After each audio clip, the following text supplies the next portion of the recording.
Back in college, I used to take this bus to visit family in another state, and on those trips, I witnessed a lot of weird things.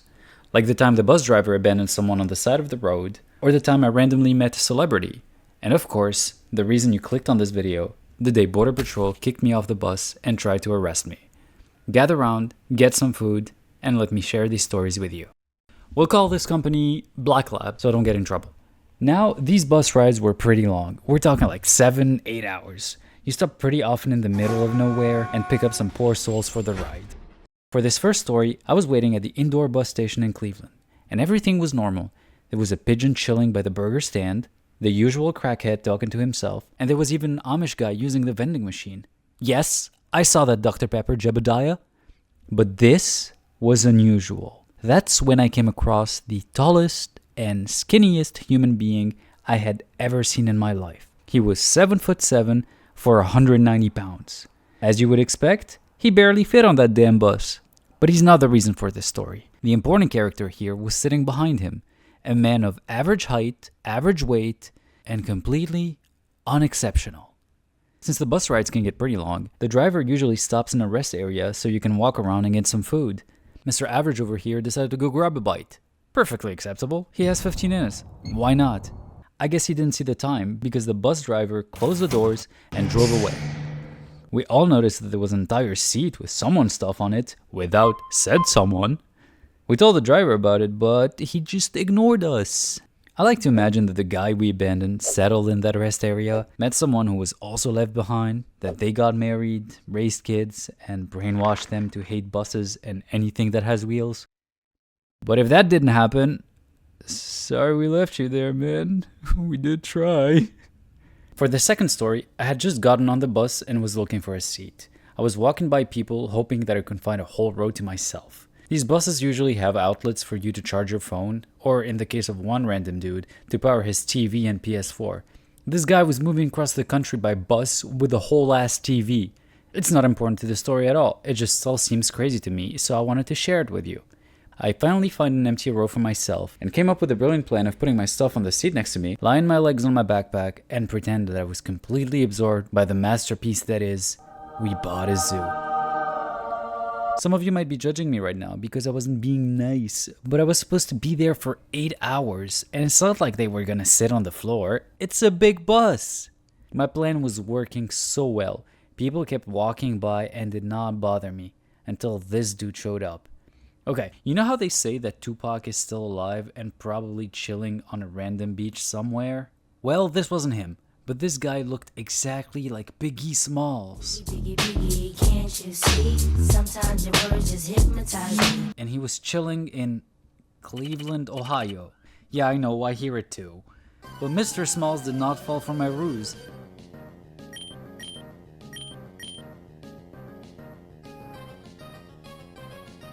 Because he looked me straight in the eyes and said, "Move." Yep, sorry. I mean, there was a guy with a TV. You could have told him to move. What? Nothing. By that point, I had finished my movie and decided to pick up one of my college books to avoid angering him any more than I already did. Couple hours go by, and Mr. Small seems to really appreciate the fact that I'm studying, so he starts asking me questions and we start bonding. He's actually super chill. At some point, during one of the rest stops, he asks me if I'm gonna go get some food, but I wasn't really hungry, and honestly, probably didn't have any money. This man comes back 5 minutes later with his own food and tells me, "I also got you a Big Mac because you need energy for studying." Aww, Mr. Smalls. I was enjoying my Big Mac with my new best friend when out of nowhere a woman starts screaming in the back of the bus. She was yelling that the creep behind her was groping her and making weird noises. Obviously, we all look in their direction, and we see this guy trying to touch her and not making any sense. He somehow ends up on the floor, and my BFF says to me, "Yo, some people take crazy drugs, man. I know, right?" Obviously, the bus driver stops on the side of the road, the police show up with an ambulance, they all get on the bus, the EMT takes one look at the man and asks, "Where's your EpiPen?" The whole bus went silent. Before the medics got there, it was full on Lord of the Flies in that bitch. They were ready to beat the shit out of him. Turns out, the creep was actually having an allergic reaction, and what the woman thought was him groping her was him asking for help because he couldn't breathe. In conclusion, not a pervert, just dying. Very easy to confuse them. He ended up getting off the bus and leaving with the EMTs. You know what? I'm starting to see a pattern here. People being left behind. Huh. Oh, by the way, my mom says I have to let my younger brother play with us, so he's gonna be in the last story. You're cool with that, right? Great. I knew you'd get it. Originally, I'm not from the US. I'm actually from undisclosed location. And that's perfectly fine, because I was there legally. I was there for college.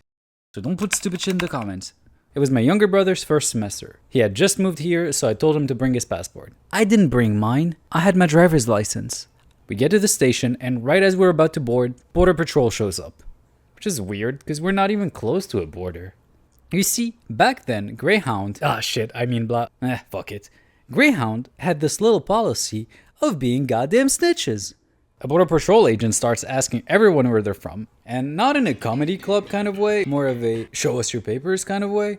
Every person who says from the US gets on the bus without any other questions. Everyone else, step aside, we're gonna need some proof that you came here legally. The agent finally gets to us. My brother has no issue because he has his passport, remember? I show them my driver's license and student ID. Yeah, I have this guy. Can you check his name in the system? Yeah, they don't have you. So you can either prove you came here legally or you're coming with us. What?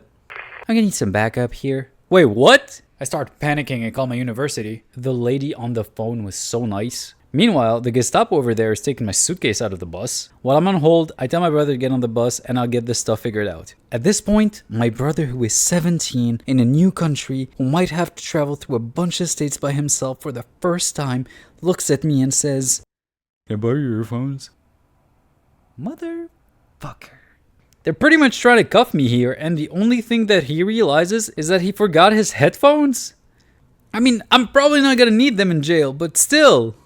2 minutes pass and I finally get someone on the phone. And while I explain what's happening, the Border Patrol agent tells the bus to leave. I was so pissed. I hand her the phone, she talks to whoever's on the other side.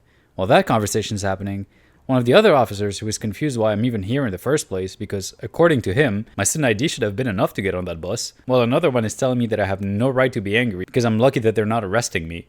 Clearly, the person working at the university did a great job convincing the one on the phone, because that chat lasted 30 seconds. She gives me back my phone and tells me to go see when the next bus is. First of all, sweetheart, fuck you. Second of all, the next bus is in 13 hours. So I guess, fuck me too. The only silver lining in this whole story is that those Border Patrol agents will always remember this as the day they almost got. And they left. Couldn't even give me that. If you've made it this far, thanks for watching. I hope you enjoyed these stories because I did not enjoy living them.